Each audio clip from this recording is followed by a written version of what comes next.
Bienvenue dans ce module 4 dont on va se concentrer sur l'entretien diagnostic, qui sera la séance numéro 1, la première séance de l'accompagnement que vous faites réellement avec le bénéficiaire. Alors, du coup, dans cette séance 1, c'est vraiment le socle, c'est vraiment la base qui permettra d'avoir toutes les informations, les anecdotes, les histoires de parcours, les choix d'orientation qui, voilà, qui vont être utilisés lors des différentes séances. Donc, ça vous permet vraiment de connaître bien la personne en face de vous. Le bénéficiaire donc va se rendre aussi dans un état de réflexion et il rentre vraiment là-dedans. Le consultant donc aussi peut mieux le connaître, comprendre bien les fonctionnements. Donc ça, c'est important de comprendre aussi l'environnement global de la personne. Donc cet entretien est mené sous forme d'accompagnement non directif et vraiment centré sur la personne que vous accompagnez.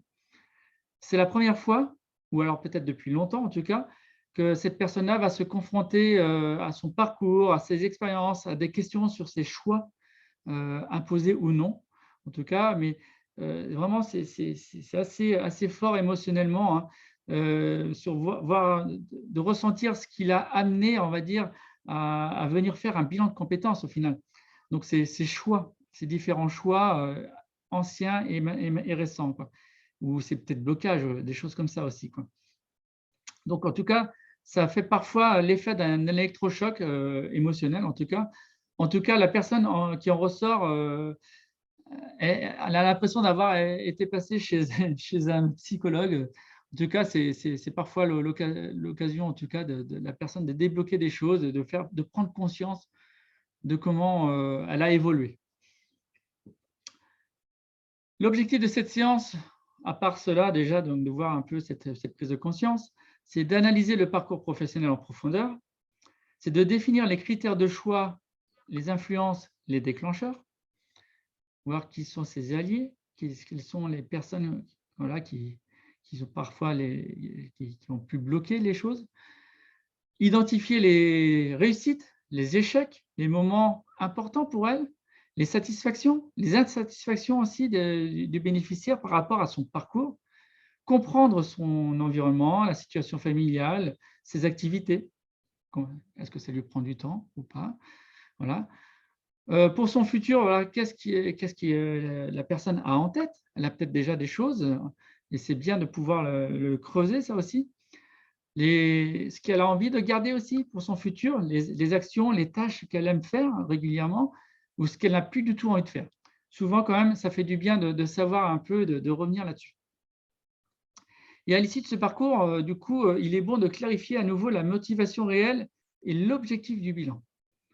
Donc, on reformule à la fin donc l'objectif pour consigner la grille d'analyse partagée, enfin, le consigner ça dedans. Et ça servira aussi de fil rouge à toutes les autres étapes. Donc, toute cette séance, on récupère les informations et on redéfinit l'objectif.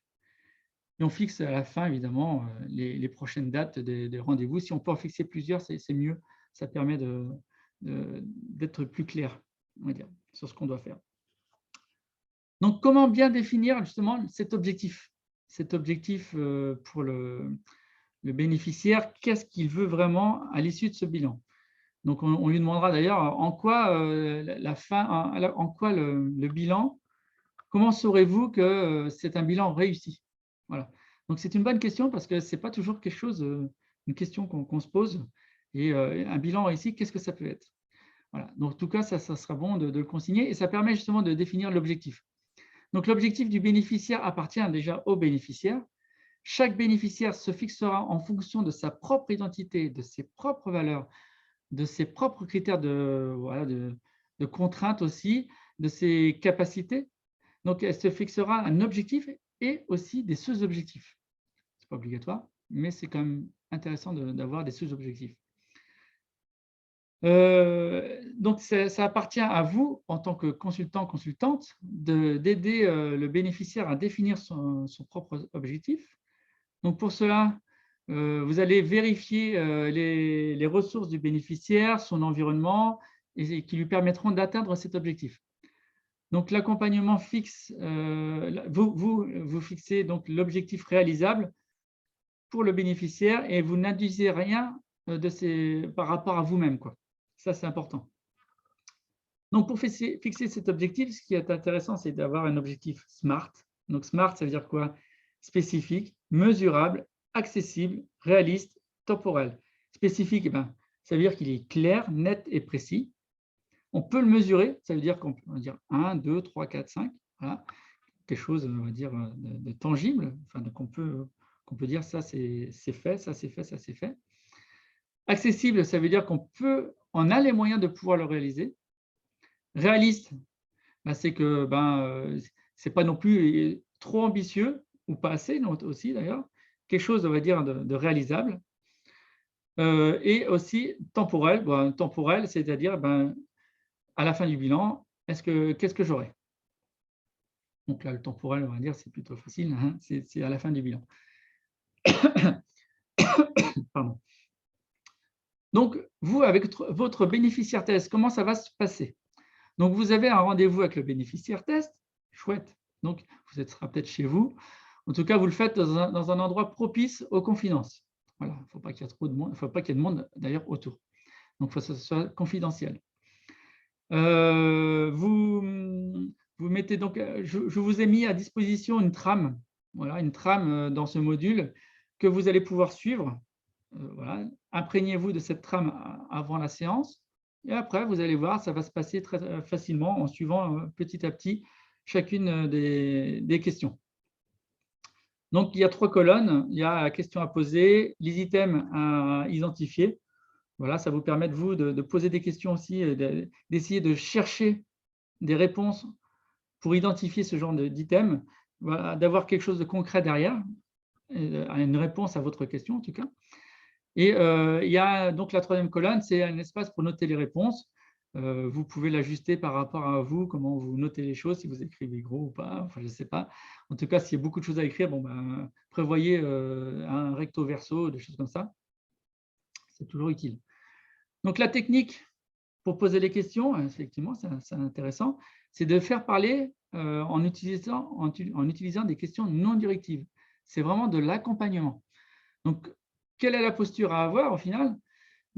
C'est de guider en démarche miroir, c'est-à-dire vous n'induisez rien, mais les questions, c'est vraiment miroir, quoi. Donc, la personne on va dire, parle en fonction, comme si elle était devant un miroir. Donc, vous n'influencez pas les réponses. L'accompagnant, donc c'est vous, ne propose pas et n'induit pas les solutions. Il propose juste une démarche en vue d'aller vers l'objectif du bénéficiaire. Voilà, l'objectif qui a déjà été un peu formalisé avant la séance, lors de la séance découverte. Donc, le travail de guidance permet aux bénéficiaires de réaliser ses objectifs en prenant conscience de ses ressources et de ses propres freins. Voilà. Les limites du travail de guidance sont définies par la non-disponibilité de vous ou de l'autre, la non-adhérence au travail, l'émergence de conflits internes, ouais, ça serait dommage, et de résistance chez le bénéficiaire. Pour qui ce travail notamment nécessite ça peut parfois nécessiter un autre type d'accompagnement, ça peut être un psychologue, ça peut être, je ne sais pas. En tout cas, si vous voyez que vous ne pouvez plus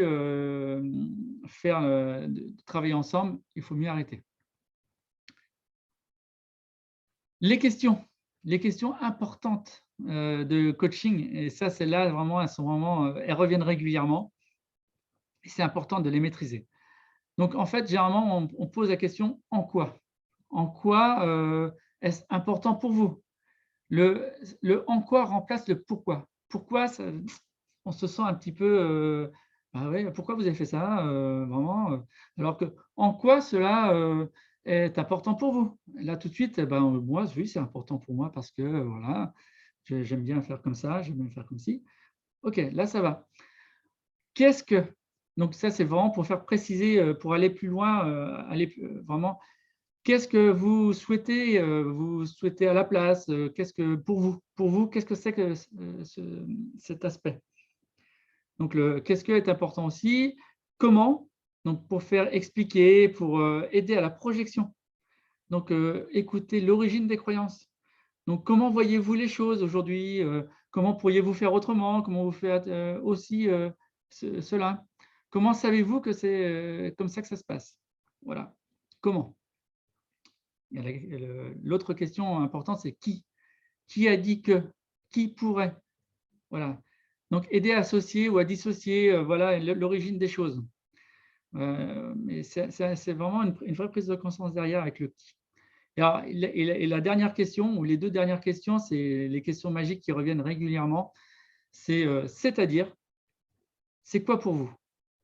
Et là, tout de suite, ça amène toujours à la discussion et c'est vraiment un élément important pour récupérer les informations, c'est-à-dire pour aller plus loin. Voilà. Donc après ces questions de coaching, vous avez recueilli plein d'informations. Donc maintenant, il va falloir les formaliser. Donc il va falloir les formaliser dans la grille d'analyse partagée notamment, et noter les raisons, les contextes du bilan de compétences de façon précise, retranscrire le mode de fonctionnement, notamment social, la compréhension du parcours que vous en avez fait, votre perception de comment ça s'est passé, son parcours, son histoire. Essayez de relater l'organisation mentale préférée, donc c'est-à-dire si c'est dans le temps, si c'est dans l'espace, d'autres choix, voilà. Bien repréciser les attentes du bénéficiaire, repréciser l'objectif à atteindre dans cette grille d'analyse partagée que vous allez ensuite remettre au bénéficiaire avant la prochaine séance, donc avant la phase de restitution de test. Voilà. Donc, et vous allez même lui demander de signer pour vérifier qu'il est d'accord avec ce qui est écrit. Généralement, c'est le cas. Et puis, ben voilà, n'hésitez pas aussi à prendre ces remarques si vous en donne. Ensuite, donc, de toute façon, en plus, cette grille d'analyse partagée, vous allez la relire avec cette personne-là en début de la séance prochaine. Donc, voici les actions aussi complémentaires après cette séance. Donc, je vous conseille de créer une feuille de route. Donc, une feuille de route qui est partagée avec la personne. Ça, c'est quand même important parce que ça permet justement à vous de consigner tout ce que vous dites. Donc, pour l'instant, vous avez la grille d'analyse partagée qui a été écrite. Mais pour les séances d'après, une feuille de route, c'est important de dire voilà ce qui est ressorti de chaque séance. Le bénéficiaire ainsi a accès à cette feuille de route qui lui permet de voir après le cheminement, le process de façon claire, et aussi de revenir régulièrement sur les séances précédentes. Donc ça, c'est quand même utile pour lui. Et en plus, il peut vous faire des remarques sur, vous dire, ah bah oui, ça, je voyais ça plutôt comme ça. Voilà. En tout cas, vraiment, cette feuille de route partagée est importante. Vous lui expliquez aussi où est-ce que vous allez déposer, on va dire, les documents de travail. Donc, dans un espace collaboratif, un drive, généralement, c'est mieux de faire quelque chose de relativement unique pour éviter de se disperser et de perdre votre bénéficiaire. Donc, vous allez l'aider à l'utilisation numérique notamment et vérifier qu'il a tout ce qu'il faut pour pouvoir justement accéder à cette feuille de route et à ce drive partagé notamment. Envoyez-lui un mail récap voilà, de cette séance en tout cas et de lui donner les informations, les liens vers ces documents partagés. Ensuite, à la fin de la séance, vous lui précisez bien aussi d'ailleurs que vous allez lui envoyer un test à réaliser, un test psychotechnique, parce que ça va être la base pour la suite des 2 prochaines séances. Alors voilà, écoutez, merci pour ce module. J'attends pour le prochain, pour la restitution des tests.